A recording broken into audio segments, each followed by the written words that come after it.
Welcome back to the channel, guys. As you can see, I got a special guest on the other end, and then for Gareth's channel, I guess I'm the special guest at that That's end. right.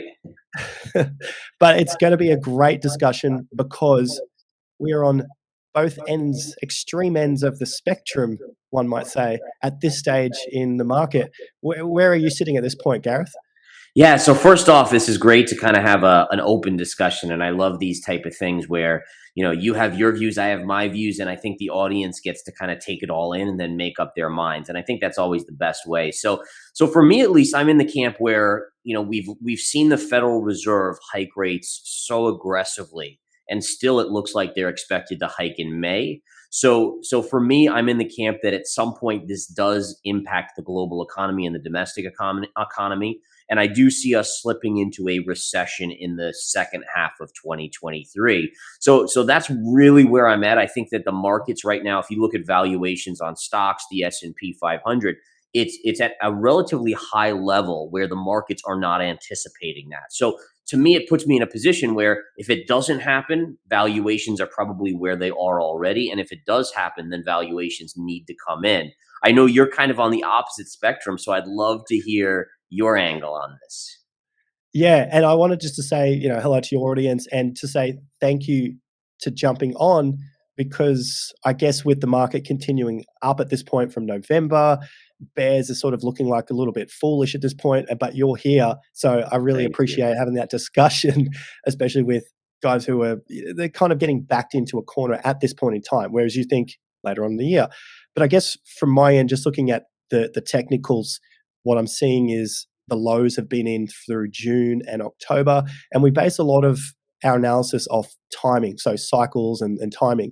And of course, then we go to the macro picture of the economy and the real estate. So we look at a macroeconomic, economic and real estate cycle, which lasts approximately 18 to 20 years. And we're in the stage now where we're getting that last final leg up, which will impact the stocks, it'll impact real estate going up, it'll impact cryptos going up, but we're in that last stage. So I think we're both is similar where we expect something major to collapse.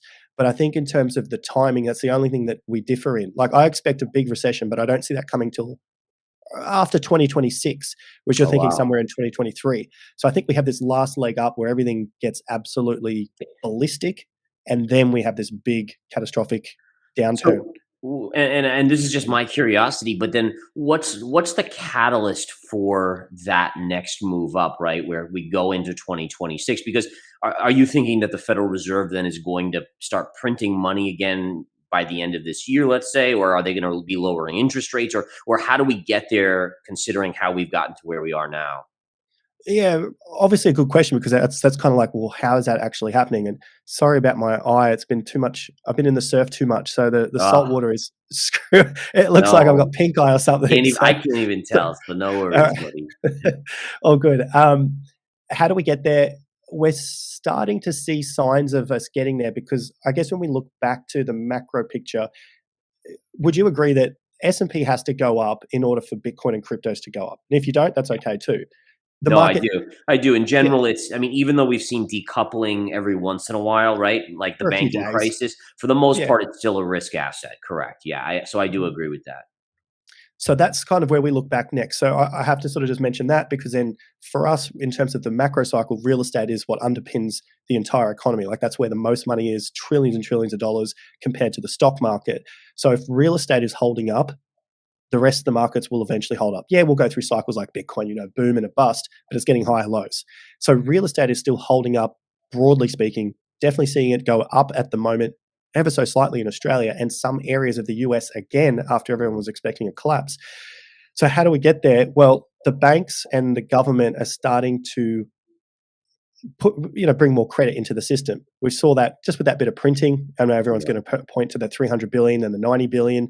Of course, there's China printing, but the thing that we're seeing now, and it just happened this is what we've been pointing out for a couple of years now.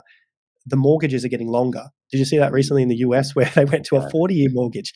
UK went to a 50-year. China is allowing up to 80 years. So not an 80-year mortgage, but you can Wow. get a mortgage until you're 80. So what happens there is like once you spread out the cost of a property, it makes it cheaper. And so Right. then you start to get this flurry of people moving in. So it's not necessarily that we need to see the government printing more and more money. They'll start to ease the regulations that they had put in from the GFC, make banking easier again, because they need the market to go up in order to keep everyone happy. Eventually it does collapse. So I agree with you on that. It has to collapse. But I Yeah. think we have this one last push, like a final pump into an altcoin season, except because it's real estate. These things take years and everyone's going to be scrambling to get on board, and they're all going to freak out and get into the peak. They're going to get into real estate at the wrong time, at the peak, which happens every Interesting. single cycle. So Yeah. I that's mean, kind of where we're at. what's interesting, at least from my perspective, and this is again, I love this fact that we differ in these ways, is that I was thinking about real estate earlier today, and I'm kind of saying to myself, okay, how do you come up with a bull case for real estate? Because if the economy stays healthy, then interest rates, in theory, are probably going to have to stay higher for longer, which makes it more expensive to buy a house. Now, granted, you're talking about 40-year mortgages, 80-year. I mean, if you do spread out the costs like that, it does bring the cost down, or the monthly payment. But then on the other side, I was thinking, okay, well, if the economy weakens, interest rates start coming down. We've even seen that here in the US. The 30-year has come in because expectations are for a weaker economy. But then if you have a weaker economy, people are losing their jobs. There's not as much job security. And so people would be a little bit more hesitant to buy homes, even with lower interest rates. So I was really, again, I didn't really contemplate the longer 40-year or 80-year type mortgages. But for me, I was having such a hard time figuring out how real estate starts to really gain and go up again, at least in the near term. Exactly, and it probably won't last long enough. Like, it might just be that few years because they're giving it everything that they've got. They're in a presidential election year next year. This is the pre-presidential election year, so they need to Yep. be seeing that everything is stable. They wanna get back into power and all that sort of stuff, and then Yep. it doesn't really have that much longer to go. It is real estate, remember, we're sort of thinking the S&P where, shit, it can go up and then it can just dump, and Right. cryptos, it could dump the next day, but real estate, these things take Takes time to longer. play out. Yeah. Exactly. So and I'm glad that you said, like, we're starting to see a few things on the similar levels, because I feel like a broken record on Twitter, like explaining this over and over again, and everyone's like, "Real estate has to collapse. It's going to collapse." It's like, you've been in the market long enough. Yeah. Uh, a low never forms on bad news. Oh, sorry. A, yeah, a low has to form on bad news, I should Right. say. Yeah. A top never forms on bad news. It always forms on good news. Good news. So That's right. the majority of people are saying that we're going to go into a recession and things are going to collapse. And it's like, this is like the most I've ever heard anyone talk about a recession, yet the prices have continued to go up from June and October on the S&P. Yeah. Yeah. Yeah. And I mean, yeah, and so the one thing about my kind of recession call, and this is where I do differ with other bears, is like you have the Peter Schiffs of the world calling for like mega depressions and this and that. They call it And every year, don't they? right. But for me, it's not. I don't really see it being a recession that is very deep. It's more like kind of this dragging out, slower economy that it doesn't. It's not a collapse economy. It's like a small recession, but it just lasts for a really long time due to the fact that I see inflation staying slightly elevated and not allowing the Fed to come to the rescue. So it's kind of a weird scenario where I do actually see, like, so you have the 100-year cycle. I don't know, I don't know how into cycles you are, but like with Very. COVID, you had obviously the Spanish flu. Basically, it was almost a perfect 100-year cycle, and then Mhm. late in the 20s, now you're coming into the Great Depression cycle as well. And so I think that's where you really get the big issues of the bigger collapse, like really where we could be in store for a depression type scenario. But yeah, at least my recession is more of like one that kind of puts you to sleep. It's not like you don't have 20% unemployment or 15 or 10% Might be unemployment. like a You have shallow like recession. 7% unemployment, and things just are kind of crappy, but they're not horrible. Maybe that's for like the everyday person, Right. but prices continue to go up. So I sort of think about it in terms of, what are we trading and how do we make money? We don't Right. make money off, is there a recession or not? Is what are the headlines saying? We make money, is the market going up or down? Are we shorting or are we longing? Right. And so I see the markets go up. But yeah, your scenario could definitely be true, where it's just like, it's not good for everyday people because prices of things are still elevated, that sort of stuff. Right. But is real estate going up? At the moment, it definitely is. Yeah. Bitcoin going up? Well, yeah, it's nearly 100% up. Yeah. Is stock market up from October? Yeah. So Absolutely. that's an interesting point. It doesn't have to be like the Roaring '20s where everyone was, it was like great times. This could be like a shitty Roaring '20s, but Right. prices keep going up. Right. Yeah, and that's kind of like what I'm envisioning is more like a scenario where you have this kind of, it's almost like the patient's on life support. So it's not, the patient's not dead yet, right? Dead would be Mhm. depression, but the patient's being kept alive, but it's Yes. not really it's not a healthy condition. And so that's kind of where I'm coming from, where it's just like, it's like, okay, we're alive, but we're not really living a good life here. It just kind of is what it is. And then eventually that next phase brings us to kind of the horrible part. But yeah, it's interesting. All right, That's a you a go. a fantastic analogy. No, I loved it because I had that in my head, 2 mornings ago at, like, 3 AM, that exact analogy. I went to write it out when I woke up, and I'm like, "What was the friggin' analogy?" And I've written, like, all That's those bits awesome. and pieces. So, yeah, Nice. it's literally like keeping someone on life support. Your Mhm. doctor is saying, "You've got 6 months to live." I'm the doctor, and I'm saying, "You've got 3 years to live." That's Right. basically the difference here. Yeah, that's right. That's right. So I got a question for you. Like, so how Yeah. long have you been trading? Like, what's your history? I know you're a surfer, so that's awesome. So do you like surf by market close, trade by market open, or what? So I started as a short-term trading on stocks, commodities when I started out in late 2010. So what are we at? Coming up to 13 years. I did that for a bit. I went into real estate, so I was developing, investing, Wow. getting on investors, that sort of stuff. Nothing huge, just sort of like small lots, 3 to 5. So, knockdowns and put up 3, what do you call them? To condos. We call them like townhouses. Um, did that for a bit to get an idea of what happens in the market, and that's what really got me interested, especially throughout that whole period from, uh, when I bought my first property was around 2006. So I'm 37 now. I was 20 at the time, and when I was getting into the real estate, I was trying to figure out, well, everyone tells you when to buy, but how do you know when to sell? And that's what got Mhm. me into cycles. And so I started following a real estate cycle from 2012, and I've seen it play out throughout this period. Through that time, I was also trading and real estate. I just knew I was in investing. Long story short, I came back to trading in 2016, got Mm. back into commodities with my brother, and realized we didn't work together that well when it was in commodities. But 2017, I got into crypto, early 2017, and that's where the trading came back. Did short term Nice. stuff. And now from 2018, I realized I don't have to be that short term to make those bigger gains. And so I've developed more of a strategy that's based on daily, weekly, monthly, depending on which stage of the cycle we're in. You go daily when it's everything's pumping. Yep. Right now, it doesn't need to be daily for me, for my strategy, weekly to monthly. So Nice. that's where I'm at now. I Very believe you're more into the short term. You're in and out within the Yeah, day, in in the more hours. on the swing trade, day trade side. So swing trade holding for a few days to a few weeks or so, and then I look at the macro view just because it's fascinating and kind of gets me ready to make different plays at certain times. But I really try to exercise that discipline and patience because again, like you're talking about with the recession, right? I mean, if it doesn't come, you don't want to start investing for a recession if it's actually not going to come for multiple years. You're going to miss out on a lot of gains in the opposite direction. So yeah, for me, it's much more short term, where I'm just trying to kind of hop in and I'm hopping out. For me, I've kind of gotten to that point where it's almost impossible for me to be a long term investor because there's too many cycles of up and down movement where it's a good example would be Bitcoin. It's like Bitcoin's at 69,000. You might be a hodler, but if you know it's going to collapse, and I made that call for that it was going to go to 20, why wouldn't you exit at 69 and just rebuy at 20 and save yourself a massive amount of loss in that scenario? So yeah, That's a it's a pretty good call conditioning, but from it's last year. right. Yeah, for sure.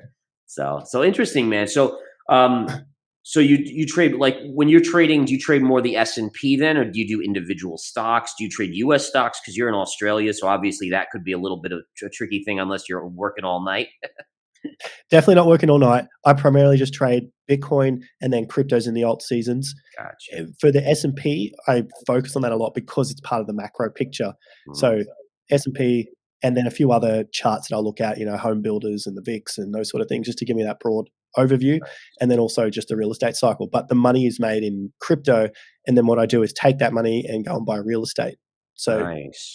this stage, yeah, I've got a property going unconditional next week. I think that's what you guys call it over there when you get to that point Yeah. and you can't go back Yes. unconditional. Yeah. Yeah, Yeah. You're yeah, basically signing on the dotted line there.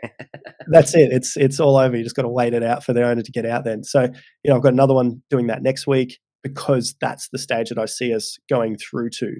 Um, so yeah, that's basically what I do.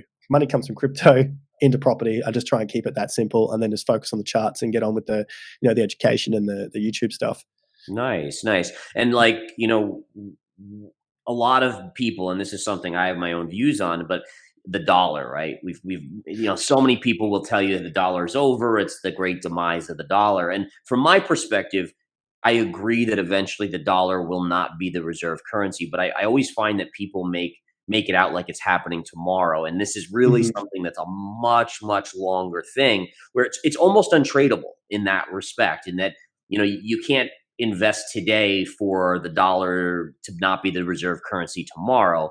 Because it's just way too long of a trade. I mean, you're going to be sitting in it for potentially years. What are your thoughts on like that? I'll just put up the dollar chart while we're talking about it there. I don't think the dollar is going anywhere fast at this point. Well, my belief is that the dollar is going down in value, but that doesn't mean it's going to be replaced by the Chinese yuan or Hmm. Russian ruble or whatever else they come up with. For now, it's still the major world reserve currency. Yep. But like that's what we just heard over the last few weeks, where it's like US the US dollar is not being used for trade in France for what was it trade with Africa, and Hmm. then Russia's not using it to pay for whatever they buy off China, and China's not using it to pay for things with Africa. Like it's just been this big whole balloon of fear on the US dollar, Hmm. and it was exactly the same thing 6 months ago. You remember that September top? It was Yep. everyone pile into the US dollar. The euro was collapsing. The pound was going down. They were going to parity, and everyone was just saying the US dollar is the next greatest thing. It was, everything is coming back to it. But it's just cycles, and we're seeing a lot of fear at the moment, which is why I think maybe we're seeing this bottom forming at the moment. We've got this slightly higher low. Of course, Yep. if 100.8 is taken out, then yeah, we'll have further downside. That's pretty straightforward. But with that extra fear, maybe we're just going to get another slight move to the upside. You can see we got resistance at 105.5. Hmm. That's what you're thinking at the moment, or you got different views on the Yeah. dollar? Yeah, so I agree with you in that respect. Is that the dollar is definitely hugging, and what I have here, and I don't know if you can pop up my chart here, but basically, much like you, so you have the higher low, you also have this longer term trend line right through here, and we've just been kind of hammering on it. So as of now, anyways, that's your support level. Now, what'll be interesting is to watch if we start trading up into this level. Do we break above it, or does it stall and eventually break to the downside? My guess is eventually it'll break to the downside, but I agree with you that short term, it's very decent odds that we'll have a push up. Way too much bearish sentiment on the dollar. Just like in reverse, you have way too much, for me at least, way too much bullish sentiment right now on Bitcoin. Doesn't mean not Bitcoin isn't going to go eventually higher, but the euphoria out there is definitely a red flashing light for me.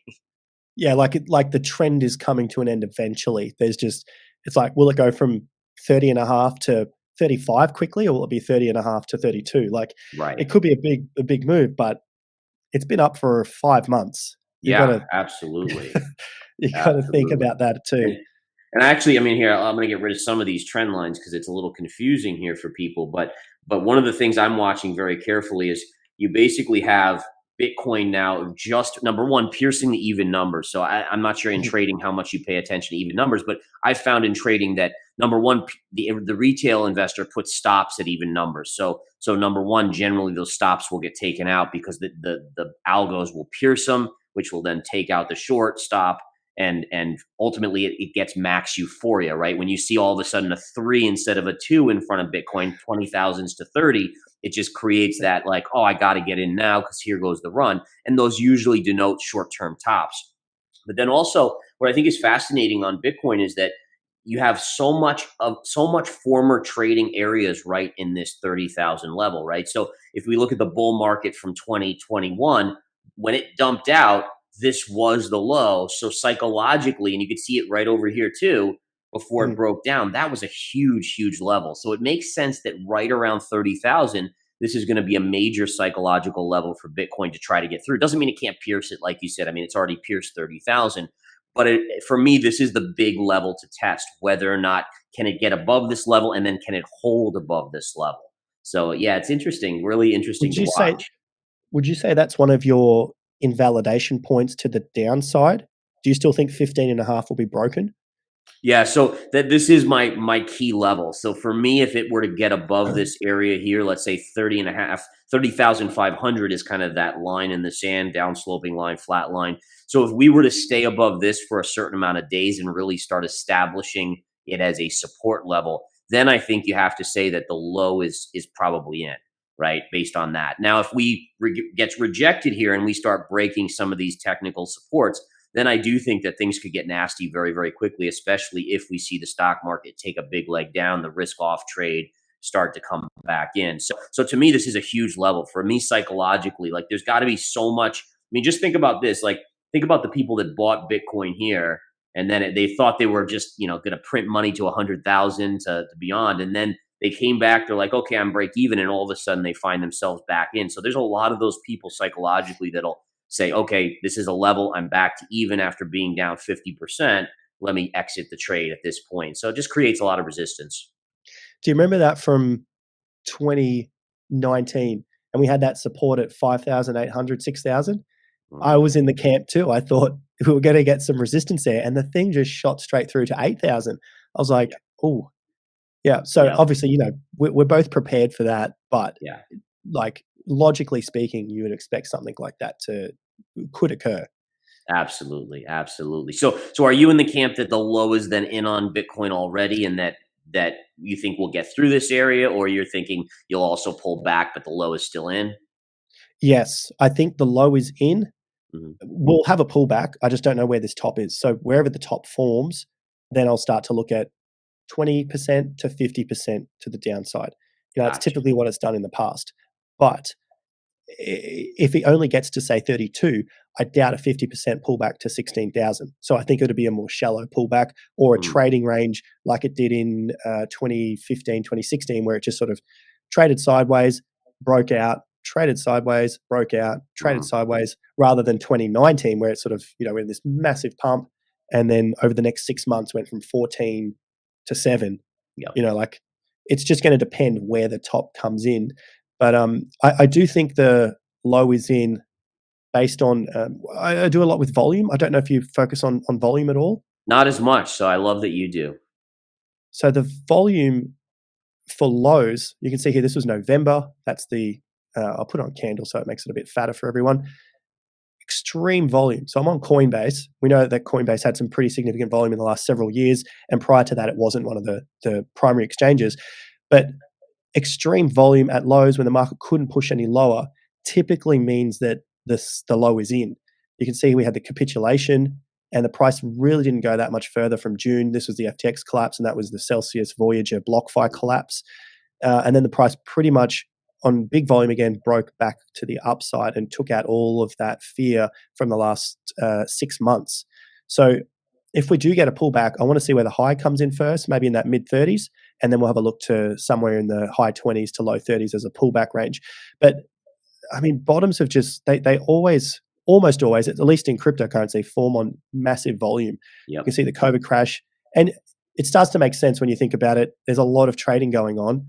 You've got retail getting extremely fearful. FTX collapse, the biggest thing that we've seen, almost like a black swan event for Yep. crypto. At that point, lots of people selling, lots of smart money buying up. That's why the price came to a stopping point, like stopping volume, and then it turned around. Like it just couldn't push any lower. So I take a lot of the mainstream narratives and the market sentiment, because remember after FTX collapsed, it was they started targeting Binance. Binance had to collapse. Mhm. Crypto.com had to collapse. Qcoin had to collapse. They went after, I forget now, but they just basically go after everything, and it happens every single time. And it was only 4 months later, which SVB collapsed and Silvergate Right.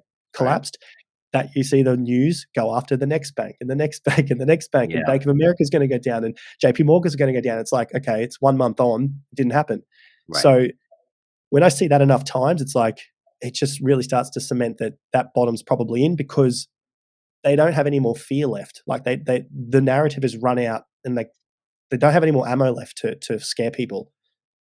Do you think that in 2000 and so in 2020 we had that flush that took us back to the lows on Bitcoin, but technically that was the black swan event of COVID, right? So was Yes. that a natural occurrence that we would see every or in the next cycle, or are you I thinking that that No. doesn't happen? Well, it's a black swan, so no one ever knows. And the thing I hate at the moment is that everyone just calls everything a black swan. It's like, oh, Right. if this comes up or if that comes up, it's like, when was the There's last black always going to swan? be one then. Exactly.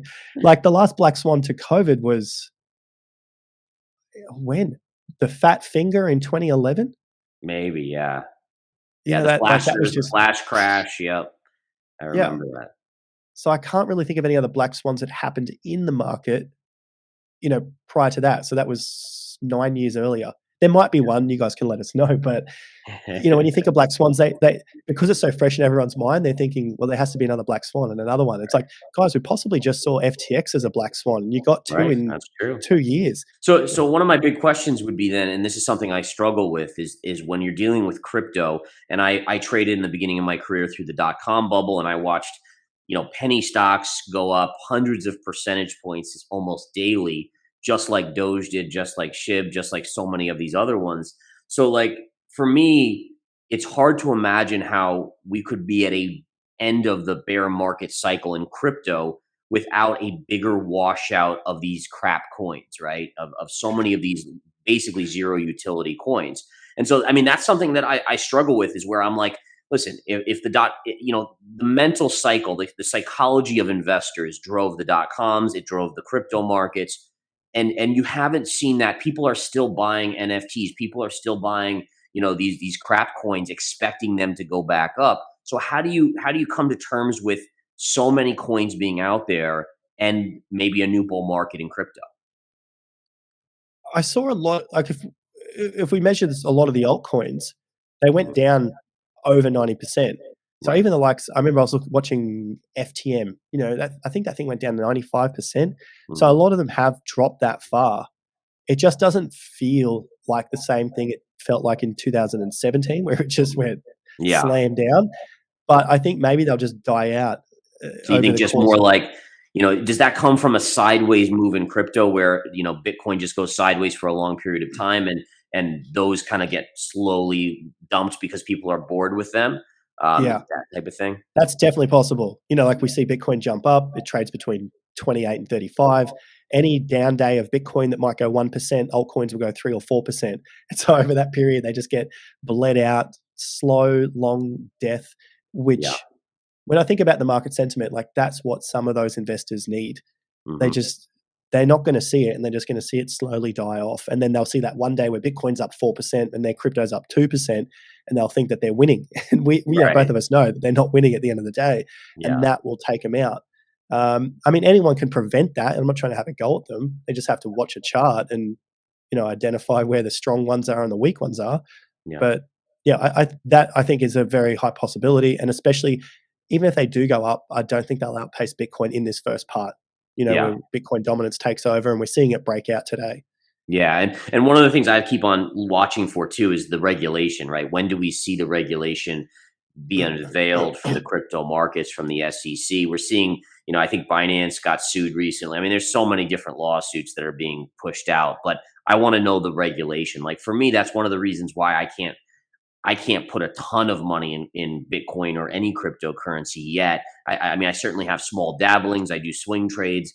But for me, it's like, okay, well, if you don't know the rules of the game, how do you play that game, right? I don't. I guess I'm not overly concerned. Hmm. Like, do you still think crypto is going to trade regardless of what happens with regulation? I do. I do. I just wonder how do altcoins, more than anything, Bitcoin to me is fine. In Ethereum is fine. It's more the question of what happens when you have to have quarterly reports from some of these I mean, when the books get opened on some of these crap coins and you get to see behind the curtains, what does that do to some of them? Does that cause a panic? Do we see I mean, maybe that's one of the reasons a lot of these will go away. Maybe all of a Yeah. sudden you do get this type of like pull the curtains back, and then investors are finally like, wait a minute, there's nothing there. Exactly, and that's possibly where they get dumped. And so when you Yeah. go into this next narrative pump, we had DeFi in 2020, and then DeFi was like nothing in 2021. Maybe the next narrative pump is sooner than that altcoin season, and it's I'm a regulated AI meta whatever thing you want to Hmm. add to it, and we have a Yeah. pump on regulated coins. I mean, I know lots of people in the US. We probably shouldn't say it, but they'll use VPNs and trade wherever the hell they want. Yeah. Um, that sort of stuff goes on. So I guess I wasn't overly concerned with the regulations, and how much it came up in that psyche and the narrative of the media almost reminded me of China banning Bitcoin. China Yeah. banning Bitcoin, Right. China banning Bitcoin. I'm like, oh, okay, we've heard it, but why is the price going up? It Right. obviously doesn't mean anything to the market. Was there any other macro stuff you want to look at in terms of Bitcoin with that level where it gets invalidated and then to the downside? Like, if we don't break that level, what does it look like to Yeah, you? sure. Well, just looking at the charts, I mean, so basically, at least for me on the charts, it's this was resistance right here around this 28,700 level, right? We kept on piercing it, and then finally we've moved it through it. So what's interesting is, and you know this from technical analysis, is when you break resistance, it now becomes support. So now on the way back down, let's say it gets rejected at this 30 and change level, this now becomes support. If it gets through there, then this level now becomes support. So there's a bunch of supports that were established because of all this sideways consolidation. So it's going to take a hefty sell to get us back through that. That's where Mm. things get more interesting. If we do get rejected and we get through this area, you then start trading towards the 25,000 level, and eventually you can retest some of these lower levels. But for me, yeah, I mean, right now I'm a trader that is very focused level by level. So I'm looking to see, okay, well, what happens here at the 30,000 and change level? And if it gets rejected, do we break this level? If it breaks, well, then the next level is right here. And I'm just kind of a step by step trader in that respect. And again, that's part of the shorter term mindset of what I do. It's just like, okay, that's been broken. Now you look for the next one. And if that one doesn't get broken, then you look and kind of focus on that. Play it simple. Yeah. It works long term when you just play it simple. So Yeah. using that same analysis, if you went up to, do you look at the weekly and the monthly, or you just prefer to stay daily? No, I do look at the weekly. Absolutely. Absolutely. So I'll show So I you really one. want to, I Yep. really want to hammer home some of the bear stuff, because I've been told that I'm way too bullish and I need to be humbled, and and I want to, and And I've been it's told true. I'm way The too market, bearish and I need to be humbled. the market will always humble us. So I really want to Always. see, like, am I missing any of the points here? So yeah, the next thing in terms of the bearish outlook for the weekly. Yeah. So again, weekly chart shows the same thing. You have all this kind of sideways chop here, all this kind of area here. The one thing I would say is if we do break 30, the next big level for me would be this area here, this kind of retrace to this area where you have these lows connected to these lows. And that actually brings us to maybe, I mean, kind of the best case scenario for me would be a move up to 43, 44,000 at least in the near term. So that would be the bull case. To me, again, I look at this bigger chart, and this happens to be the midpoint of this M pattern, and you can even see the A on this chart, right? Here's your M, and then here was your little A pattern. So I mean, it's a classic MA pattern. And then this is just a retrace to that middle point, which is so common. Like if you could look at stock charts, commodity charts, all these charts, when you get this pattern and it retraces, this tends to be a major stopping point in the retrace of the Do bounce. you And get that a also, lot? just one thing, and I'll just point this out before you say something here, is that the other thing to look at too is, I mean, the bullish sentiment in Bitcoin is bothersome to me because I've never known something to make a bottom where people get so bullish so quickly. And that's also something that kind of concerns me. And when you look at this bigger chart, right? I mean, it's a great bounce. Don't get me wrong. I mean, Bitcoin's up 100% off the lows, but let's not forget in 2018 we hit 3,500 and we bounced back 300% to like 10,000, and that was still a bear market. We still ultimately stayed in the lower ranges for quite some time before we really broke out. So maybe it's part of the terminology that we use, because I would say once that low is in say December 2018, Hmm. that's the beginning of the bull market, and bull markets are made up of certain stages. You got that first stage where, yeah, everyone gets excited, but the bears will have their day again and will come back 20 or 50%. and then Mhm. it goes through that next cycle, and everyone's sort of trying to figure out, is it actually bullish? Is it actually bearish? That sort of thing. Yep. So, this low was in November. It wasn't until I think it was January, that big green bar where it finally broke out. So we're down Yep. there for about 6 weeks. So everyone was still quite bearish at that point, but we started putting those little higher lows. What I was going to say earlier was that yellow line you drew across around that 31,000 level. Um, I get that often as well. I was wondering with your members and students and that with the TA, do they think it's only suitable on Bitcoin? Do they understand that it's across the board? Because I've had to say that you can use this across any chart. Yeah. That I think is the coolest thing about it is that technical analysis is so universal. So I always Mhm. remind people that, if you learn technical analysis, you can trade anything as long as it has volume. That's kind of my caveat. It's like if you're going to trade a stock that trades 10,000 shares a day, one trader can mess that whole thing up. But if you're trading things liquid like, oil or Bitcoin or Apple stock, I mean, it's charts are charts, right? And the thing that people have to remember is that when you're looking at this chart, we're not really trading a chart, we're trading humans, human emotion, Mhm. right? We're trading buyers and sellers, and they're reacting to greed and fear. And so that's why it's so universal, is because the same thing, greed and fear, occurs in oil, in gold, in stocks, all of that stuff. Yeah, gotcha. Yeah, yeah. I wondered because that's what I've had to say too. People will say, "Well, what about for stocks or what about for other cryptos?" And you realize that, hang on a minute, the TA, it's the rules that work on the chart. And you're exactly what you said. You're just trading Yep, human emotions in the absolutely. chart. There were two levels that you brought up. You had Mhm. 31,000 and around that mid 40s. It's interesting you brought those levels up because they're also my levels. Oh, cool.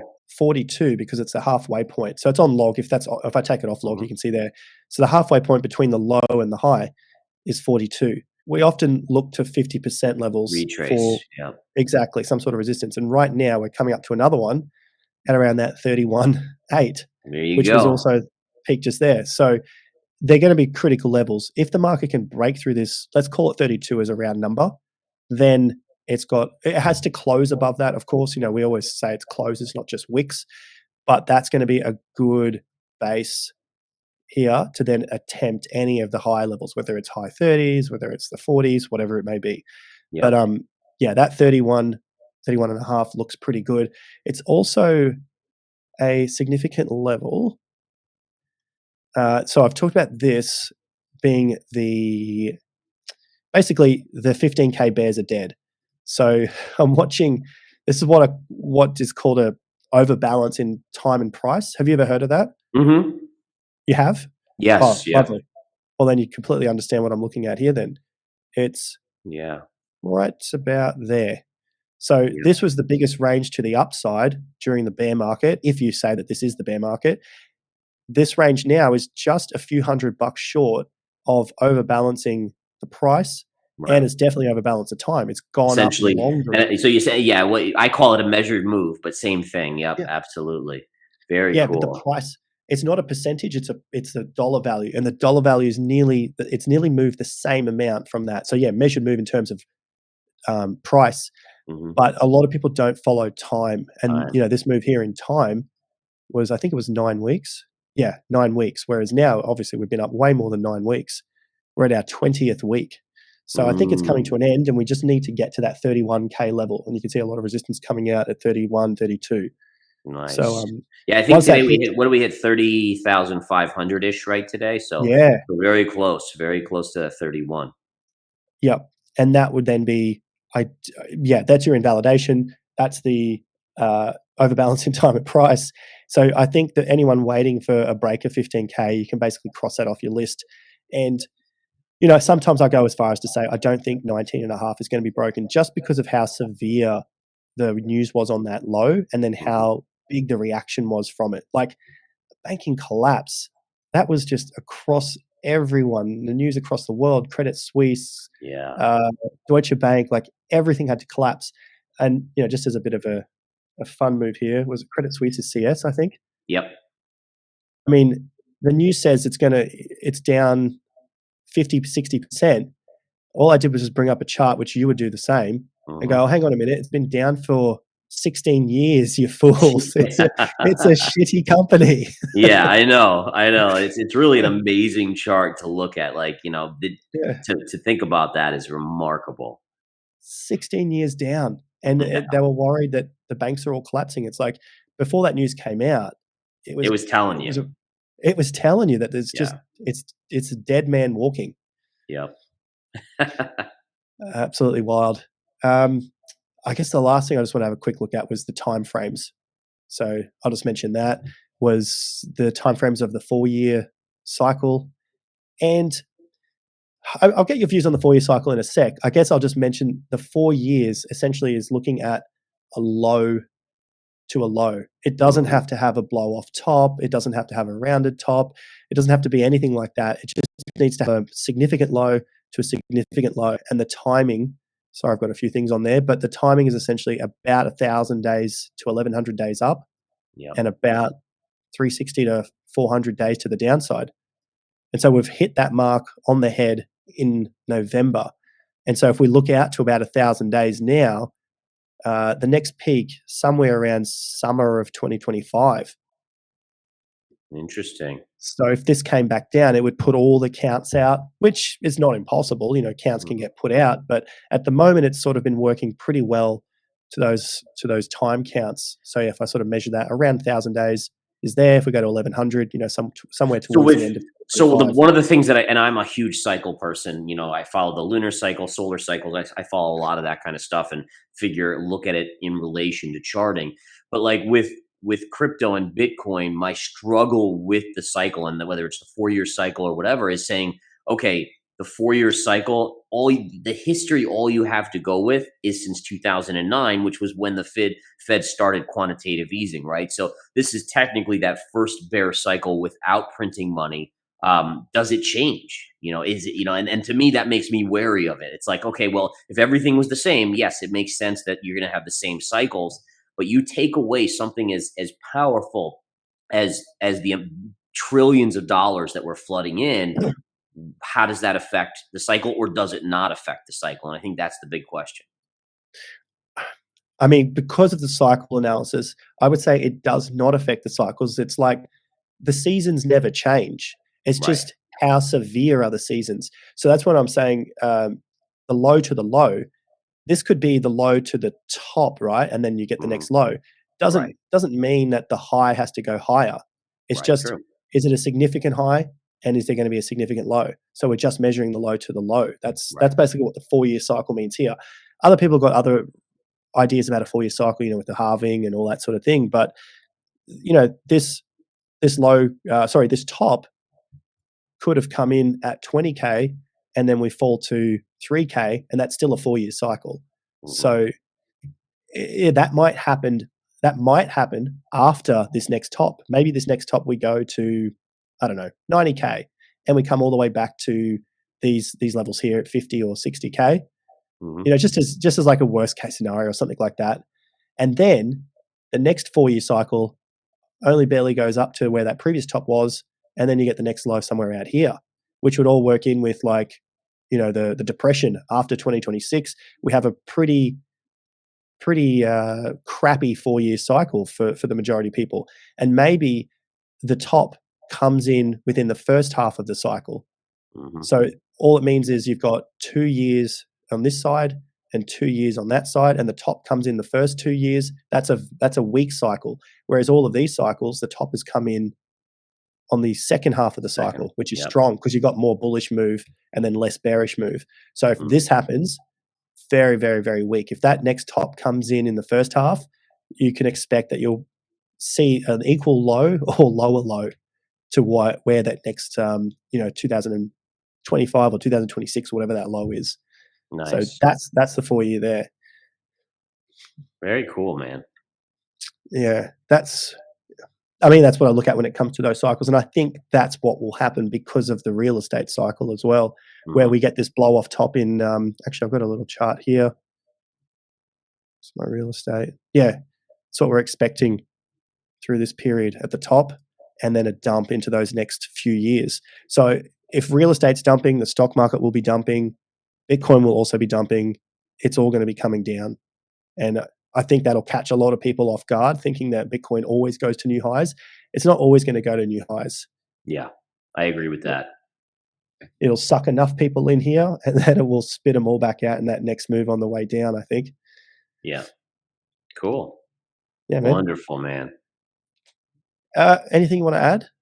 No, this has been this is the types of chats that I love. So I love us kind of just back and forth and throwing things at each other and stuff like that. So very cool. I appreciate the time tonight. This has been great.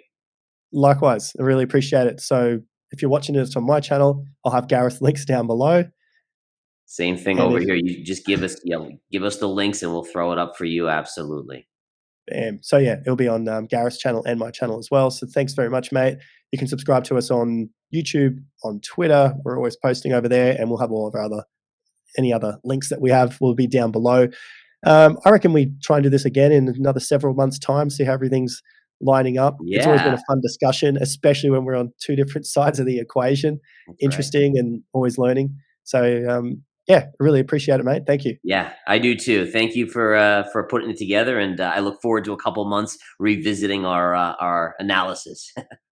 Cheers. All right. Cheers. Peace out, guys. Thanks, everyone.